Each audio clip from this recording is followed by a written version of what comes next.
in the process of finishing several new light boxes, and I'm making this video as a demonstration of how I work. I will show that there are several steps involved, and a lot of patience and concentration is required. The materials I use are fairly modest and inexpensive, and everything is done by hand.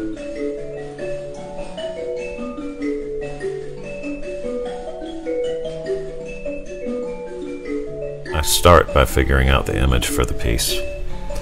Sometimes I appropriate drawings and patterns I find, and other times I start from scratch. Most of my light boxes incorporate the use of mirror board, which is a reflective mirror-like cardstock. I attach the drawing to the back of the mirror board, and then I use a sharp sculpture tool to poke holes through the back of the board, following the drawing as a template. When I first started doing this, I used a thumbtack attached to a pen. Eventually the drawing is peeled back and the pattern appears on the front of the mirror board in raised bumps, sort of like braille.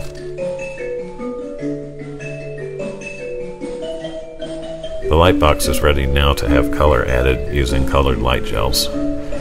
Light gels are thin pieces of heat-resistant colored plastic used in stage and theater lighting.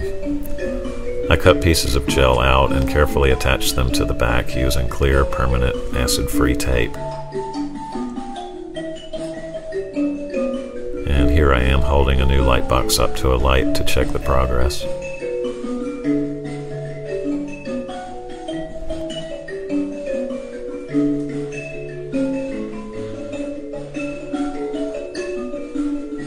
This is definitely the most tedious and occasionally infuriating step of all.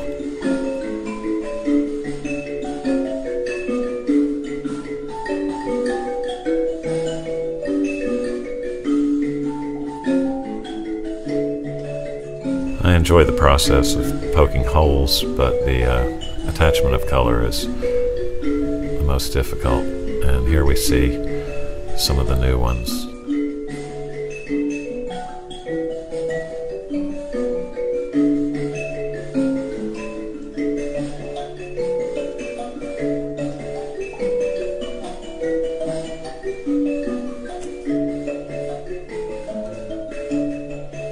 A new development has been figuring out things to hide inside the boxes.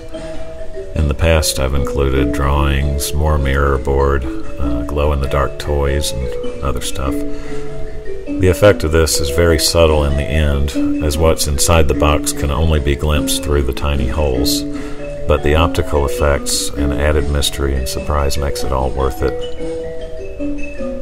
The optical effect of peering through the holes is impossible to photograph, unfortunately.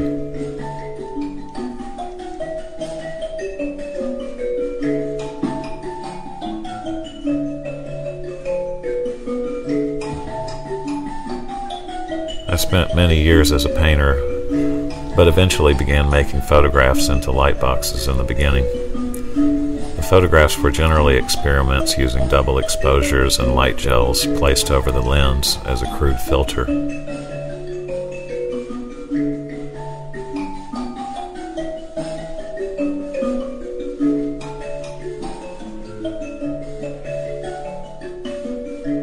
The mirror board I use now creates layers of its own, reflecting whatever is in front of it, including the viewer's own face.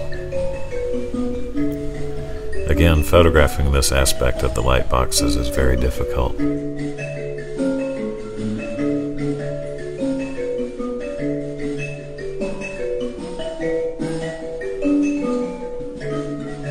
The painstaking process of poking the patterns of holes and coloring the patterns with light gels requires more concentration and devotion than anything I've ever attempted, in art or in life for that matter.